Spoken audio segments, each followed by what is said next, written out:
Boa noite, igreja. Paz do Senhor Jesus, mais uma vez. Nesse momento vamos estar meditando na palavra de Deus.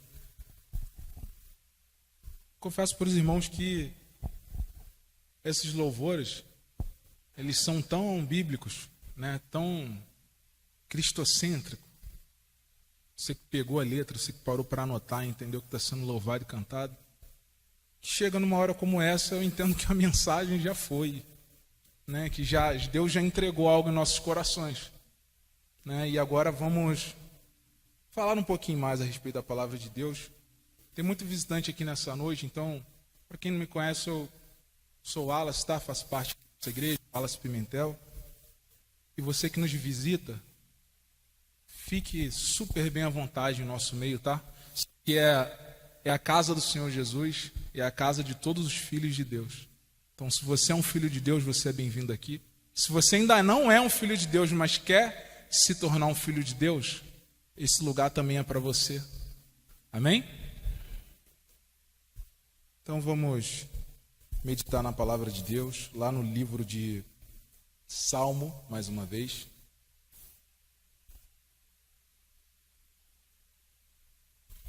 Salmo 69, versículo 9.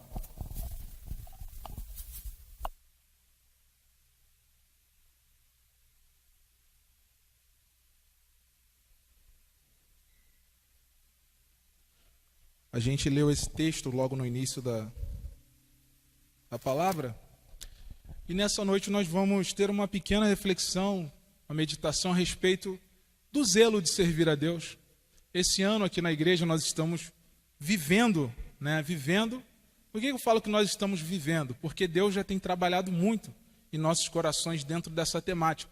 Então nós estamos vivendo o ano do serviço. E a palavra de Deus nos diz o seguinte, não, é 69:9, é 69:9. Eu vou ler uma vez, mas eu queria que a igreja lesse também, na próxima. Pois o zelo pela tua casa me consome, e os insultos daqueles que te insultam caem sobre mim. A igreja.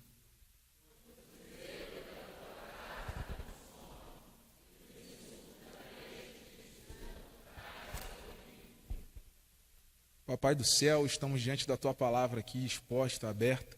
Nesse momento, Pai, eu quero te pedir mais da tua graça, mais da tua misericórdia sobre a minha vida. Pai, eu te peço, Pai, que o Senhor me perdoe por tudo aquilo que eu nem sei que eu tenho que te pedir perdão. Mas conforme diz a música, som do meu coração, torne exposto tudo aquilo que incomoda a tua santidade nesse momento.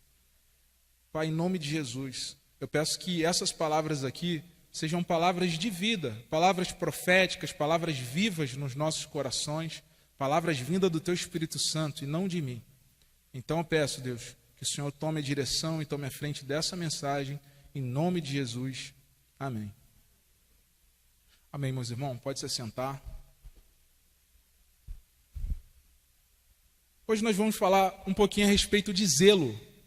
A gente está no ano do serviço e a gente, aqui dentro da juventude, a gente teve como tema, no dia de hoje, eu até peço perdão ao pastor, porque eu não passei para o pastor, tá? Eu já estou abrindo o coração para vocês, porque eu sei que ele vai me puxar a orelha depois.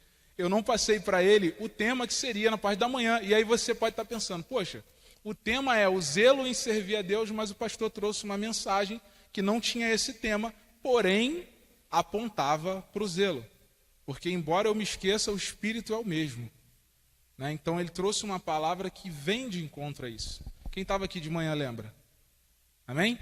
Então vamos lá. O que é zelo, irmão? Quando a gente ouve essa palavra, o zelo, igual o salmista falou ali, o zelo pela tua casa me consome, mas essa palavra aí, ela pode ser um pouco genérica, A gente pensa assim, zelo, mas o que isso quer dizer? Quando a gente para poder tentar entender, o que seria esse zelo que está ali no contexto bíblico, E a gente pega, para poder entender essa palavra do zelo, e aí ela pode ter alguns outros significados que ficam um pouco mais claro para a gente.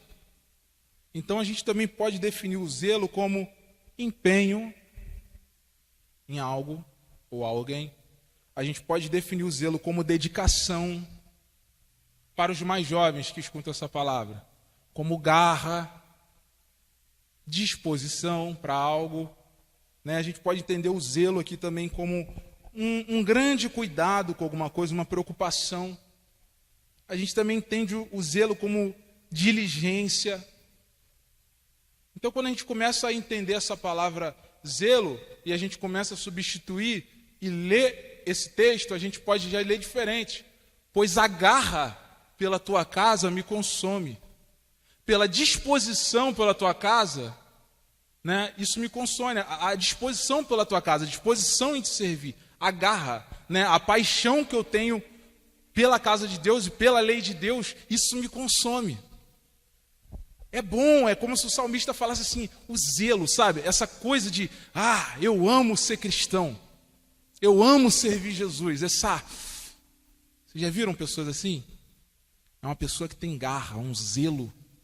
Então o salmista está falando nesse texto, o zelo pela tua casa me consome. Só que a partir do momento que o zelo da casa passou a consumir o salmista, nós podemos entender na continuação do versículo que fala que os insultos daqueles que te insultam, ele fala assim, olha lá, os insultos daqueles que te insultam caem sobre mim. Ué, mas o que isso quer dizer?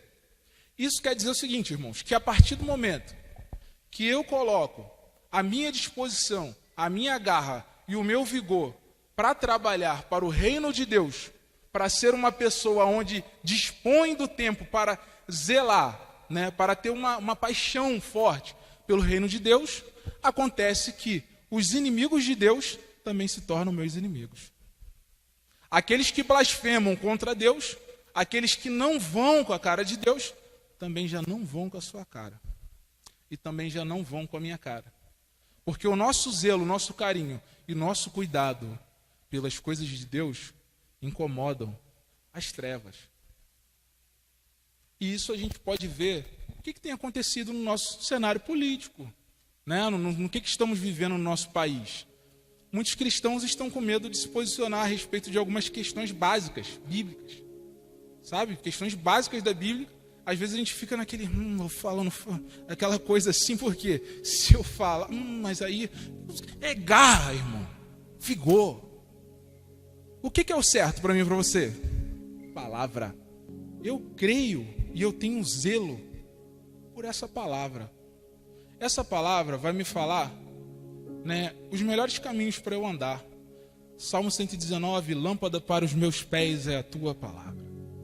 Escondi a tua palavra no meu coração para não pecar contra ti, diz o Senhor. E é sobre ela que eu caminho. E é sobre ela que essa igreja caminha. Né? Uma vez eu ouvi na palavra de uma... foi até de uma pregadora, ela não era pastora, mas uma pregadora, e ela comentou algo muito interessante que eu guardei no meu coração. Ela falou assim, não procure congregar na igreja mais perto da tua casa, procure congregar na igreja mais perto da palavra, mais perto da palavra, o que é raro da gente encontrar isso hoje em dia, né? Mas aí, por exemplo, quando eu falei ali do posicionamento da homossexualidade, só para não ficar uma interrogação, a Bíblia ela vai falar que macho e fêmea os criou. Simples. Né? Simples. Só que a Bíblia também vai falar sobre o que aconteceu com a gente quando éramos perfeitos em um jardim e fomos lançados fora. Né? Alguns de nós passamos a sofrer distúrbios, né, de algumas coisas que mudam as nossas orientações. E não quer dizer que por conta disso você não tem a capacidade de se aproximar de Deus. Sabe por quê? O que me faz me aproximar de Deus não é o fato de eu querer, é a graça de Jesus sobre as nossas vidas. Então não é algo sobre o quanto a Bíblia me aceita ou não, é o quanto eu quero zelar pela palavra de Deus. Então, não importa a dificuldade que eu tenho, não importa aquilo que gera um distúrbio em mim, o que importa é que, com distúrbio ou sem distúrbio, eu vou procurar viver zelando pela palavra de Jesus. Jovens, me ajudem, tá? Porque eu acredito aqui que talvez nem todo mundo tenha visto isso, mas Vocês já repararam alguns jogos de RPG? Talvez, eu acho que até no FIFA tem isso. Que você tem, por exemplo, você começa um game e aí você tem algumas barrinhas de força, energia. Estão ligados nisso? Levanta a mão, só para saber quem... ali ó, a galera entendeu. Então a gente tem umas barrinhas assim de energia. E o que acontece? Conforme a gente vai batalhando e vai lutando nos jogos, né, você vai ganhando experiência, que chamam de XP, não é isso? A gente vai ganhando experience. E aí, conforme a gente vai ganhando experience, a gente consegue preencher aquelas barrinhas que ainda faltam para que a gente se torne, né, ali dentro do jogo, um personagem empoderado. E aí, se a gente trazer isso para a nossa vida, é como se, a partir do momento que fomos lançados fora do jardim, que já não somos mais perfeitos, todos nós, em alguma área da vida, sem exceção, até o nosso pastor, tem alguma dificuldade. Tem uma área onde o pecado vem te visitar, vem te assombrar, vem bater a sua porta. Só que o fato da gente ter uma fraqueza em algumas questões, conforme o próprio apóstolo Paulo diz, que foi-me dado um espinho na carne, foi-me dado uma fraqueza, foi-me dado um ponto fraco. Apesar de eu ser o maior evangelista dessa palavra e de ser um dos maiores plantadores de igreja, ele também tinha fraquezas. Só que aquelas fraquezas, elas eram preenchidas, né, nesse mundo do game, como eu mencionei, né, que é XP, né, que é essas energias. As nossas fraquezas, elas são preenchidas pela graça de Deus. Então, se eu sou fraco numa determinada área, eu preciso criar um vínculo de dependência com Deus, com Jesus, com a sua palavra. Eu preciso zelar, porque quando eu zelo, aquela minha fraqueza, ela é preenchida com uma graça que me empodera a confrontar o mal. Amém? Eu não sei nem de onde eu volto agora. Eu lembro que quando eu era mais bagunceiro, inclusive hoje é aniversário da minha avó, né? Ela me chamava, ela falava assim: menino, você é muito desmazelado. Quem já ouviu essa palavra aí? Não é desmazelado? Eu não ouço ninguém mais falando, mas ela fala: menino, tu é muito desmazelado, essas gavetas tuas aí, tudo misturado, short com bermuda, enfim. Ela usava essa palavra. E o que era isso? É a falta de dedicação, falta de organização, né? Uma ordem, uma arrumação. Então, dando continuidade, lá em Romanos 12, 11, a palavra de Deus também vai falar um pouquinho para a gente sobre zelo. Romanos no capítulo 12, no verso 11, se você quiser abrir na sua Bíblia também.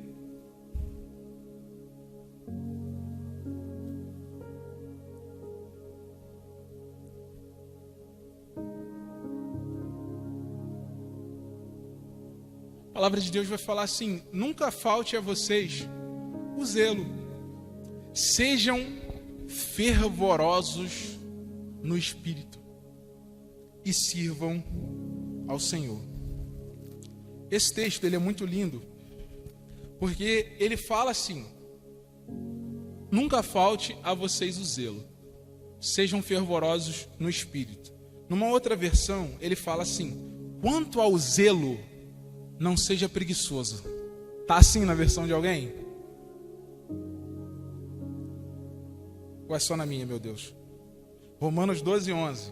A versão de alguém está assim: quanto ao zelo, não sejam preguiçosos. Amém? Ah, graças a Deus. Minha Bíblia não é diferente não, gente. É igual a de vocês. Então, quanto ao zelo, não sejam preguiçosos. Mas por que tem a ver o zelo com a preguiça? Porque o zelo, lembra que eu falei? É a questão da garra, o comprometimento, o quanto nós queremos se envolver com algo, o quanto nós dedicamos tempo para realizar uma determinada tarefa. E engraçado que o nosso próprio Deus, lá no Antigo Testamento, agora não lembro se em Deuteronômios ou em Êxodo, ou nos dois, vai falar que eu sou um Deus zeloso. O nosso próprio Deus, ele assume a identidade dele, o nome de zelo. Deus está falando assim: eu tenho garra, eu tenho disposição. Se eu te prometi, eu vou fazer. É isso que Deus fala. Deus libera a promessa aqui na palavra e Ele faz acontecer. E Deus está querendo levantar uma geração de homens e mulheres que falam: eu vou fazer pelo reino. Porque esse é o nosso Deus.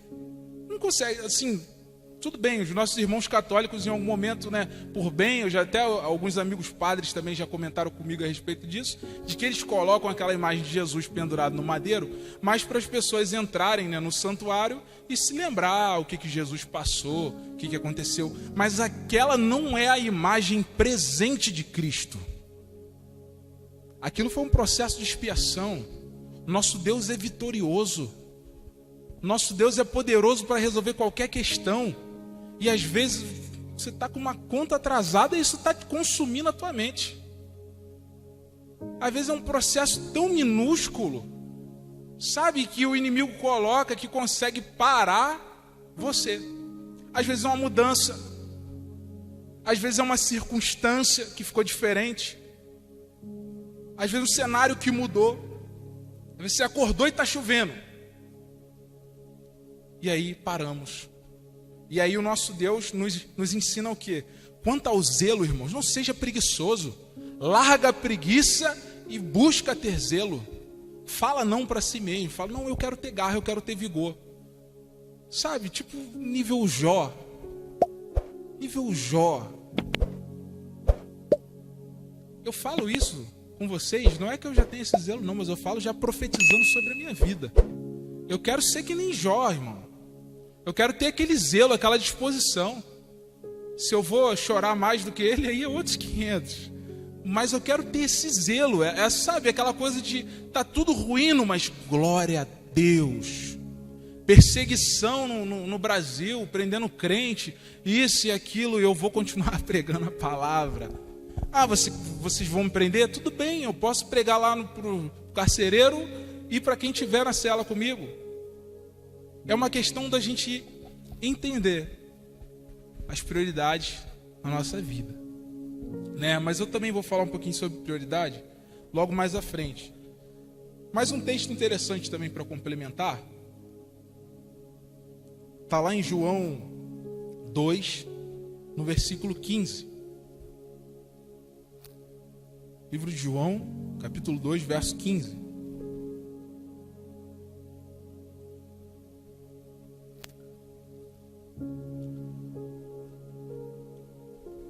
Não sei quantos irmãos se recordam dessa cena, mas certa vez, Jesus, né, igual está no texto ali, então ele fez um chicote de cordas e expulsou todos os do templo, bem como as ovelhas e os bois, e espalhou as moedas dos cambistas e virou as suas mesas. Quem fez aquilo ali foi o próprio Jesus. Eu vou ler até numa outra versão que eu tenho aqui, ó. Tendo feito um chicote de cordas. Olha só, a gente está falando de Jesus. Jesus fez um chicote de cordas. Pega isso. Jesus fez um chicote. Sabe para que serve um chicote? Sabe para que serve isso? Para confronto. Jesus pegou um chicote de cordas e ele expulsou todos do templo com as ovelhas e os bois, derramou o dinheiro dos cambistas pelo chão e virou as mesas. E as pessoas falam assim para mim e para você: Jesus é amor, né? Com certeza ele é amor. E isso aqui também é amor. E a gente vai ver lá na frente porque que isso aqui é amor. E aí no verso 16, fala o seguinte. Olha o que Jesus falou para os cambistas que estavam vendendo coisas no templo. Falou assim, aos que vendiam pombas, disse: tirem essas coisas daqui. Olha que importante ali. Aquilo ali muda tudo. Tá vendo ali um ponto de exclamação, gente? Depois do tirem essas coisas daqui, dá para ver ali? Ponto de exclamação. Sabe o que aquilo ali quer dizer? Tirem essas coisas daqui. É assim que a gente lê aquele texto. Porque tem um ponto de exclamação. Jesus chegou exclamando: tirem essas coisas que vocês estão fazendo aqui no templo. Tira. Virou a mesa, fez tudo. Ele falou: parem de fazer da casa do meu pai um mercado. Parem de comercializar o evangelho. Parem de vender a palavra de Deus. A palavra de Deus hoje em dia ela é comercializada. Hoje em dia, mas já foi de várias formas. Hoje em dia é a teologia da prosperidade, né, que a gente vê muita gente vendendo itens na internet. Esses dias eu vi um que era absurdo. E eu vou desabafar com os irmãos aqui bem rápido. O rapaz estava vendendo na televisão: compre a água do Rio Nilo, né? Do Rio Nilo não, perdão. Compra a água do Rio Jordão, né? E tinha um frasquinho com a água do Rio Jordão. Aí, se você quer uma cura tal, você tem que ter a água do Rio Jordão e misturar a água do Rio Eufrates. Pelo amor de Deus, irmãos. Sabe por que isso acontece? Porque muitas das vezes a gente não está vindo para a igreja para buscar Jesus. E aí a gente acaba dando crédito para esses cambistas que ficam dentro da casa de Deus, oferecendo para a gente aquilo que não é de Deus. E algo moderno que tem acontecido hoje em dia é a questão da teologia emocional. Eu vou chamar emocional para também não queimar o filme dos coaches, porque coach tem a sua função importante, né? Que o pessoal fala teologia coach, mas cara, o coach ele tem a sua função. Entendam isso, o coach é algo legal, é bom. Só que o que acontece? A galera pega uma teologia emocional também. Imagino que algumas pessoas aqui de vocês aqui estão tristes com alguma coisa. Aí eu venho aqui e começo a falar: não, vai dar tudo certo para sua vida, isso e aquilo. E aí eu começo a te ganhar no teu emocional, falando que, sabe, eu te vendo emoções. E no fato de eu te vender emoções, eu posso estar negligenciando o evangelho. Porque o evangelho é a verdade. E nem sempre a verdade é continua vendendo coisas na minha casa, continua fazendo essas coisas. Muitas das vezes o evangelho é aquilo ali: tirem essas coisas daqui. Muitas das vezes o evangelho é: tira esse sentimento do teu coração, meu irmão. Tira esse sentimento do teu coração, minha irmã. Tire essa angústia. Acabe com isso.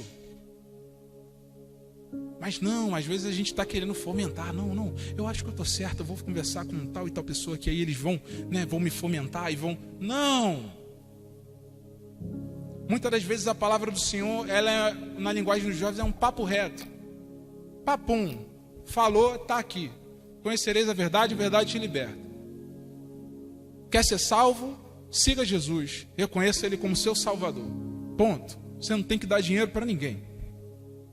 Acabou. A história é essa. Você quer ser salvo? É pela graça de Jesus. Mas se você quiser ser salvo e também ser um cristão próspero, aí é outra coisa. São outros temas que envolvem organização, visão de reino. Envolve você envolver Jesus nas suas finanças. Envolve não. Tem relação com você colocar Jesus para ser prioridade na sua vida. Envolve outras questões, mas não necessariamente tem a ver com a nossa salvação. E o que acontece? Dando mais continuidade no texto, agora no verso 17, ele fala assim: seus discípulos lembraram-se que está escrito: o zelo pela tua casa me consumirá. Ou seja, depois que Jesus chegou lá, derrubou tudo, aconteceu, fez tudo aquilo, aquela bagunça toda, os discípulos assim: meu Deus, está escrito que o zelo pela tua casa me consumirá. Ele é o Messias, ele é apaixonado pelo reino. Olha o que ele está fazendo. Ele está quebrando a banca, ele está fazendo tudo. Ele está mexendo com esses cambistas, sacerdotes. Eles são parentes, eles têm, sabe, eles são filhos de, sei lá, de sacerdote, de alguma autoridade. Jesus teve peito, coragem para confrontar aquilo. Por isso que eu falei que quando Jesus estava fazendo chicote, sabe o que era aquilo? Era amor. Quando Jesus às vezes pega o chicote para confrontar a gente, é porque o zelo pela casa dele o consome. Ele quer ver as coisas funcionando certo. Jesus ele está muito mais preocupado com a tua intimidade com Ele do que a tua entrega aqui na igreja. Porque às vezes a gente participa de tudo, faz tudo, mas a gente não se consagra, a gente não tem uma vida devocional, a gente não tem um jejum assíduo, a gente não tem uma vida de oração o tempo inteiro, a gente não tem comunhão, e a gente quer entregar para Deus. Quer entregar o quê? Deus vai virar a mesa na tua cara, porque Ele tem zelo. E Ele fala, o zelo me consome, porque eu sou zeloso, eu tenho garra, então tenha garra. Quer me entregar as coisas? Não faça conforme o povo fazia no livro de Malaquias, que entregava animais defeituosos, sacrifícios tortos, meia boca. Me entrega teu coração.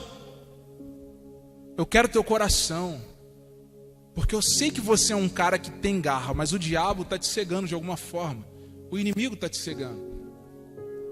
Porque um dos maiores problemas que temos, né, que a gente acaba vivendo, é quando a gente substitui as prioridades das nossas vidas por coisas vãs, por coisas terrenas. Deus me deu eu não vou chamar ele de filho não, porque ele é marmanjo já também. Deus ele me deu um discipulando no trabalho, né? Um rapaz, né, ele se converteu na igreja presbiteriana, ele veio correndo, né, e falou, Wallace, pô, cara, tava na igreja com a minha noiva, cara, me entreguei para Jesus e tal. Eu falei, meu Deus, cara, parabéns. Ele, cara, você pode me discipular? Aí eu falei, não, cara, vambora, vamos trabalhar junto, né? Vamos trabalhar junto, no que eu puder estar contribuindo, somando na tua vida, vamos contribuir. E por que eu estou pegando esse texto, esse rapaz? Porque assim, de certa forma, eu acabei me tornando um cara chato na vida dele. Por que um cara chato? Porque ele tomou uma decisão. Ele quer ser discipulado, certo? E eu estou vendo ele fazendo coisas ainda que são coisas do velho homem. Aspirações, desejos. Não, porque agora, mano, olha só, agora eu vou para São Paulo, aí agora eu vou fazer isso, vou me relacionar com essa e essa galera, e aí vai ser isso, cara, não sei o que. Eu falo, meu irmão, onde é que está o reino de Deus aí na história? Onde é que entra Jesus e o seu tempo de adoração aí? Mas quando eu aceitei Jesus no mundo, irmão, você tem que aceitar Jesus todo dia. Todo dia nós aceitamos. Na verdade, Jesus nos aceita, mas a gente tem que ir ao encontro. É todo dia, Senhor, eu te reconheço, né, diante dos homens. Eu renuncio ao mundo diante dos homens para poder viver a loucura do teu evangelho. É todos os dias. Porém, existe o dia que você renuncia pela primeira vez a vida pecaminosa. Existe um dia que você se encontra com Jesus pela primeira vez. E esse é o dia que você reconhece Ele como Salvador da sua vida. Mas a decisão em aceitar Cristo é diária. Porque se eu não deixar o Espírito ficar no controle da minha vida,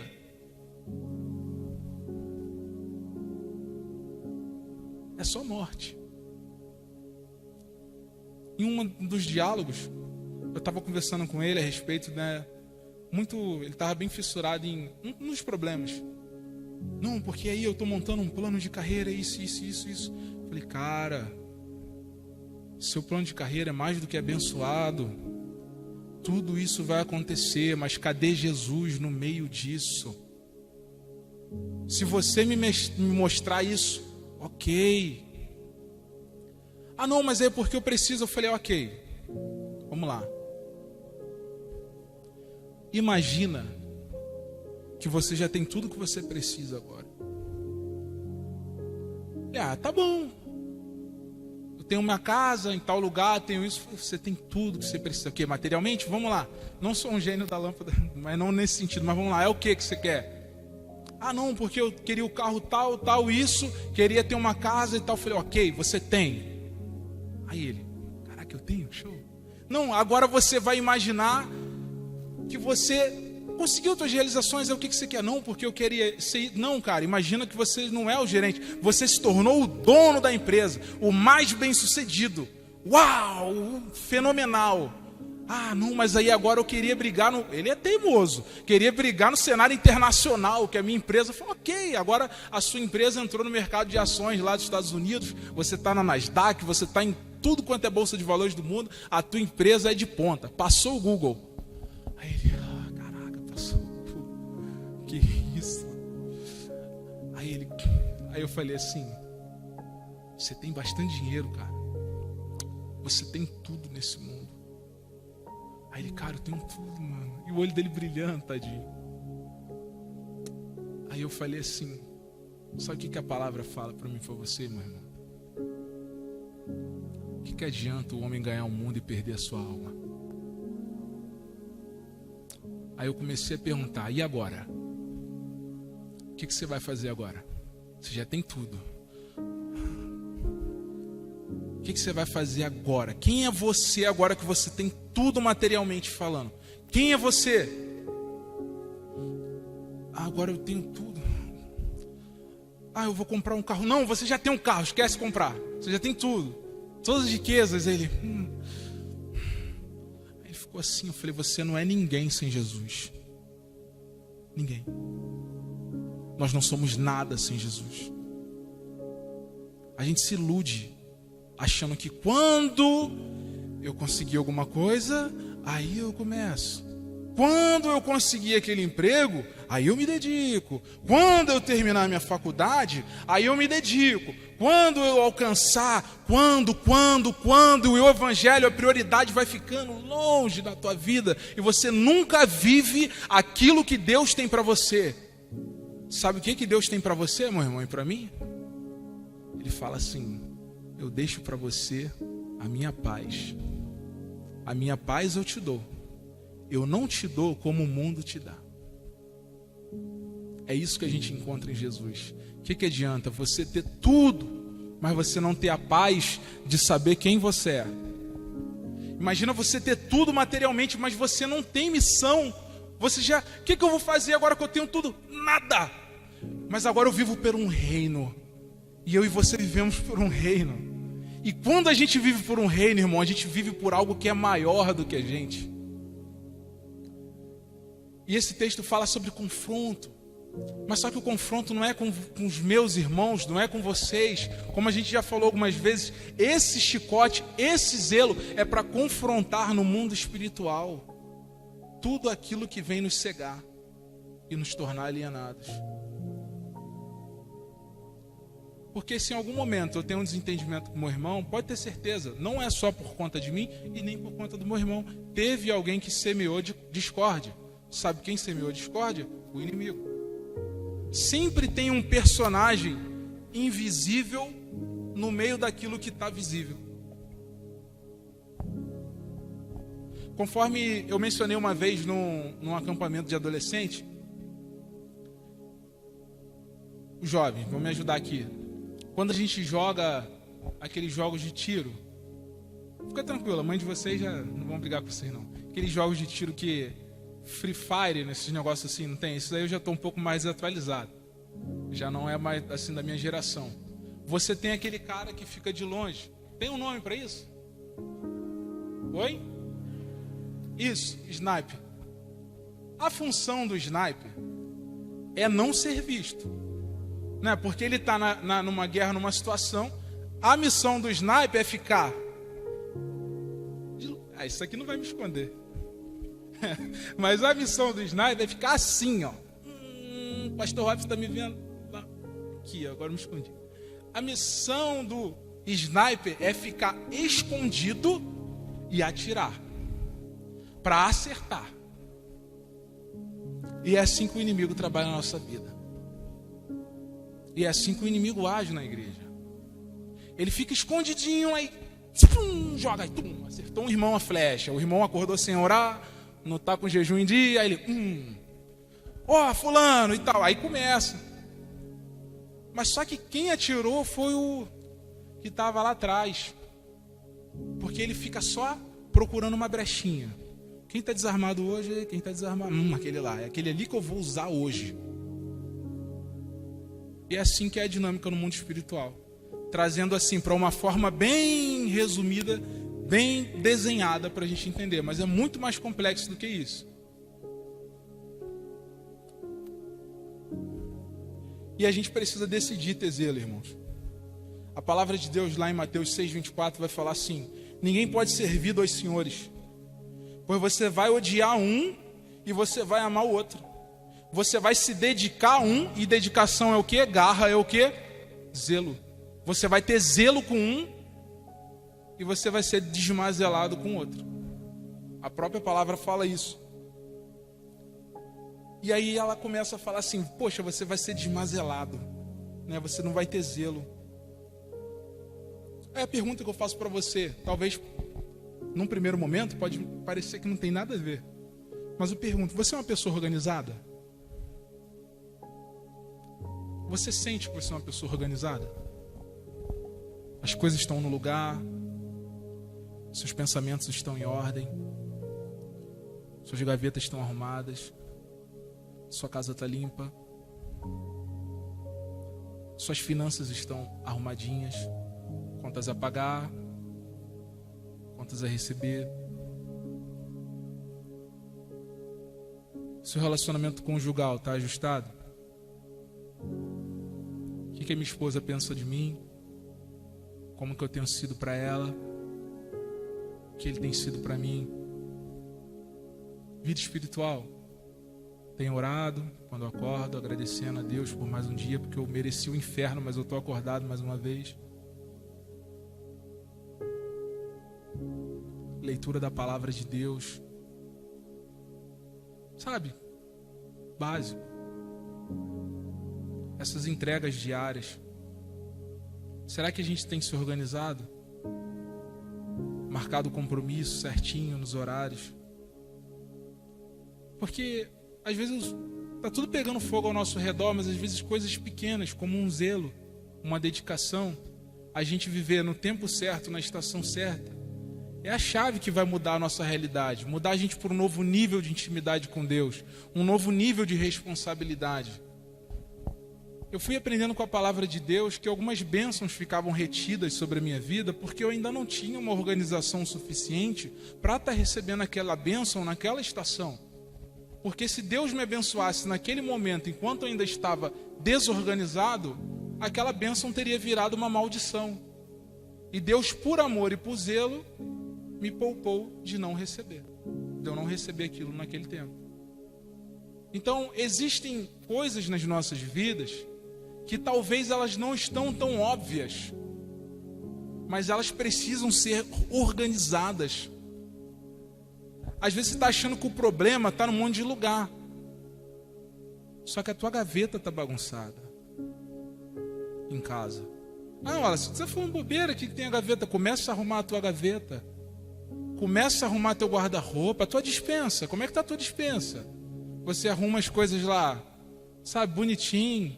Abriu o saco de arroz, pô, não tem um fechador, bota um pregadorzinho. Comeu o biscoito de sal, tampa, porque senão no outro dia vai estar murcho. Não é assim que acontece? Lá em casa eu e a Camila, gente, meu Deus, né, Camila? Pra gente se entender, Camila, fecha, porque o biscoito de sal no outro dia vai estar murcho. Não é aquela coisa, mas assim, casos de família. Isso aí, né? A Imanina tá até rindo aqui. Mas tem coisa que acontece, mas assim, se eu não vigiar, irmãos, olha só, se eu não vigiar, aquele biscoito murcho do outro dia já é motivo para... aquele biscoito murcho lá, aquela coisa lá que você não... Eu falo. Não é por aí. Sabe, a gente... Pequenas coisas vão refletindo em coisas maiores. Aí eu falo para os irmãos, o que você pode organizar na sua vida hoje? Né? O que está pendente aí que dá para você já começar a arrumar? Começa a organizar. A ordem, o zelo é de Deus. A organização é de Deus. Eu sou um Deus zeloso. Eu zelo pela minha palavra. Eu sou zelador. Eu sou organizador. Eu coloco as coisas em ordem. Por que os filhos deles não vão ser igual o pai? Organizadinho, arrumadinho.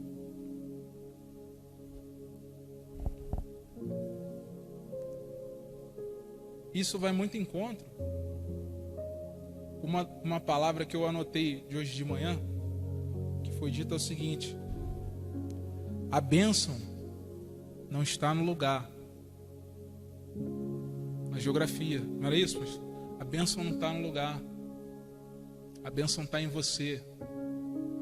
O abençoado é você, onde você pisa, onde você está, para onde você vai, para onde você se movimenta. O reino de Deus está dentro do seu coração. Por isso que a gente tem que acabar com aquele pensamento medíocre de ficar pensando: quando acontecer tal coisa, aí eu mudo. Quando eu parar de fumar, aí eu arrumo um compromisso sério com a igreja. Não é isso. É sobre você, não é sobre a estação que você vai viver. É sobre a nossa decisão hoje diante de Deus. E não daquilo que vamos fazer amanhã, ou depois de amanhã, ou no outro dia. Deus, Ele quer saber o que você está disponibilizando para Ele hoje. É tempo da gente recalcular, irmãos, a nossa agenda. Em que o nosso coração está preso? O que tem consumido o teu coração? O zelo pelo quê que tem consumido as nossas almas? Numa escala de 1 a 10, 10 é muito, de 1 a 5, né? Vamos lá, vida financeira, vida espiritual, enfim, tudo, sua dieta, sua alimentação, né? Seu trabalho. Dentro disso, a necessidade que você tem de arrumar a sua finança, tudo. Dentro disso tudo aqui, os 5, na ordem, aonde que está o reino de Deus aqui?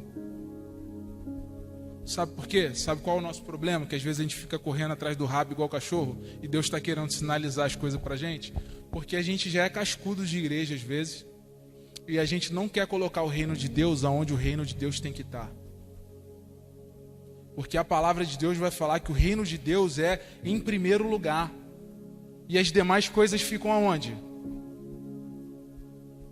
Elas são acrescentadas, né? E aí a ordem que você coloca. Você vai se dedicar mais ao seu trabalho, a isso, aquilo. Mas o reino de Deus, ele tem que estar absolutamente em primeiro lugar.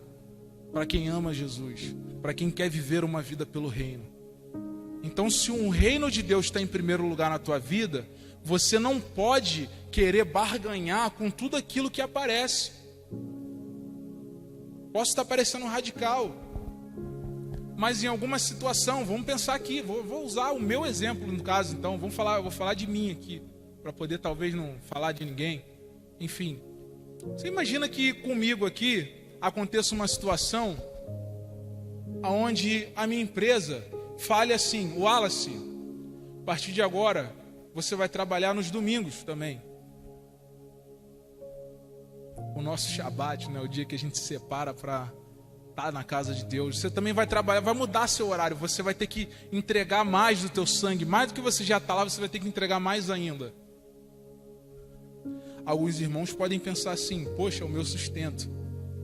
Aí eu volto para a palavra. A palavra fala para a gente buscar o sustento primeiro. É o que a gente tem que buscar? O reino de Deus. Então, se por algum motivo, por algum momento, eu não estiver podendo priorizar o reino de Deus, peraí, eu tenho que mudar essa ordem. Primeiro ao reino de Deus, e o restante, Deus proverá. Deus vai prover na tua vida, meu irmão, e na nossa vida. Mas a gente precisa fazer a nossa parte, amar Jesus, amar o seu reino, amar a palavra de Deus, viver intensamente essa adoração, essa comunhão. Mas não é para você voltar para casa falando que eu disse para você largar o emprego, que você tem que ficar na igreja o dia inteiro. Não é isso que eu estou dizendo. Eu estou dizendo, a partir do momento que você já entrega tanto e aquilo começa a comprometer tua adoração, começa a comprometer a tua entrega.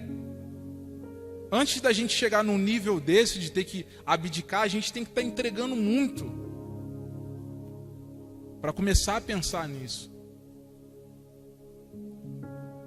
Essa é a reflexão que eu queria deixar nessa noite. Eu tenho certeza que Deus, Ele vai nos abençoar bastante. Eu falo vai porque essa palavra ela sai de mim me cortando.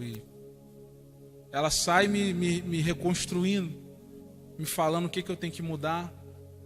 Que às vezes eu falando, parece que para mim é tranquilão colocar o reino de Deus em primeiro lugar. Ah, que luta diária. É tenso, irmãos, é difícil. Porque toda hora eu sou teimoso e eu quero tomar o controle das coisas. Eu quero fazer do meu jeito. Eu que não lute contra mim mesmo. Se eu não lutar contra mim mesmo, eu tombo na próxima esquina, no próximo degrau.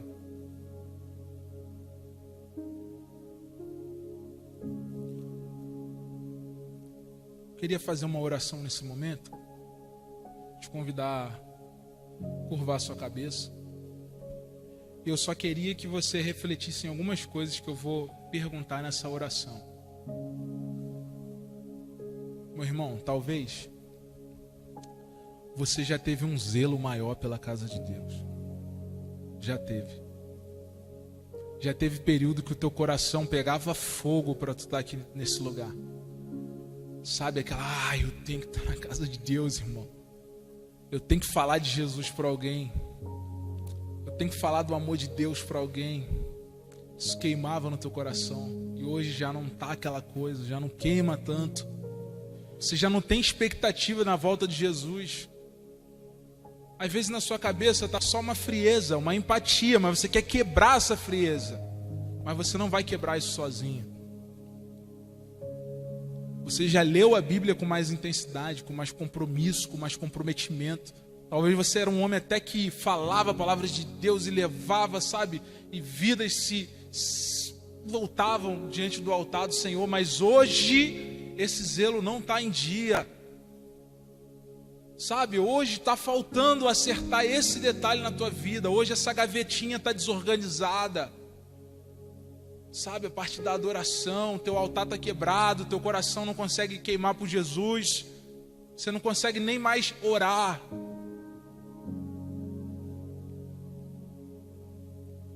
Você já não adora a Deus como no passado, você já não ora como era antes. Talvez Deus se tornou até um estranho para você. Talvez Jesus se tornou até um estranho. Te causa estranheza ouvir a palavra de Deus, de estar numa igreja. Você já teve paz no seu coração. E agora você não tem mais essa paz no teu coração. Você já conseguiu dormir tranquila, acordar com uma motivação na segunda-feira. Sabe? Uou! Garra! Mas hoje em dia você já não acorda assim. Porque em algum momento você esqueceu que você é filho de Deus e que você já tem um reino. A Bíblia não fala que a gente vai deixar de ter luta, a gente vai ter luta, a gente vai ter angústia. O fardo acaba sendo muito difícil às vezes, mas a palavra diz que eu e você somos mais do que vencedores. E nós precisamos crer nessa palavra que somos vencedores. Você é vencedor, você pode mudar essa realidade na tua vida. Você pode acabar com essa frieza. Você pode voltar a ter o zelo, a comunhão, a intimidade, a presença. A palavra de Deus lá em Mateus 11, 28 vai falar assim: venham a mim todos os que estão cansados e sobrecarregados,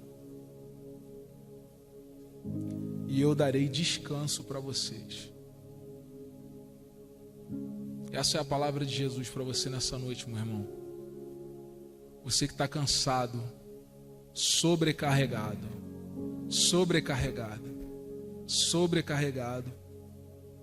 Jesus tem descanso para você. Você está sem tempo,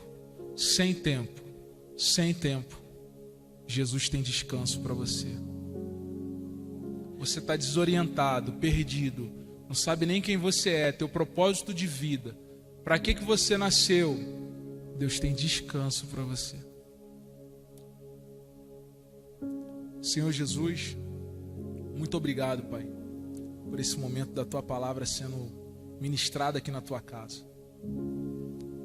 Pai, nesse momento, mais uma vez, Deus, eu quero Te entregar o meu coração, Te pedir perdão por tudo aquilo que eu fiz de errado. Pai, nesse momento, mais uma vez eu quero te pedir a tua direção sobre a minha vida. E nesse momento, ó Pai, eu te peço que o teu Espírito Santo visite cada coração nessa noite e traga ordem, traga luz, paz e orientação. Meu irmão, continue com a sua cabeça curvada. Eu só quero fazer um convite nessa noite. Para você que quer voltar a sentir essa paz no teu coração, que é Jesus. Você entendeu essa palavra? Que essa palavra é para você. E você já está ouvindo isso direto. Deus já está falando isso contigo o tempo inteiro. Mas às vezes entra no ouvido e sai pelo outro. Jesus, ele está te fazendo um convite mais uma vez. Você que tem fé nessa palavra, você que quer paz, você simplesmente erga a sua mão. Nós vamos orar por você e com você. Onde você estiver, apenas levante a sua mão e fale: olha, eu quero sentir essa paz de novo no meu coração, que outrora eu sentia e hoje já nem tanto. Meu coração já queimou, mas hoje em dia eu não consigo mais, Wallace. Mas você entende que você precisa tomar uma decisão. Então eu trago o convite da parte de Deus para você, meu irmão. Você que está sobrecarregado e cansado e quiser tomar uma posição ao lado do Senhor, erga uma de suas mãos. A palavra do Senhor diz o seguinte: que aquele que me confessar diante dos homens, eu também o confessarei diante do meu Pai. Aquele que não se envergonhar de mim aqui na terra, eu também não vou me envergonhar dele.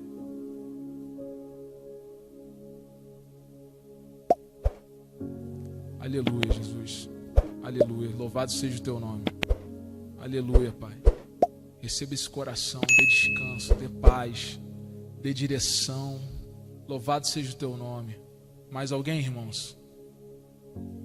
Mais alguém? O Senhor fala assim, lá no livro de Apocalipse: eis que estou à porta e bato.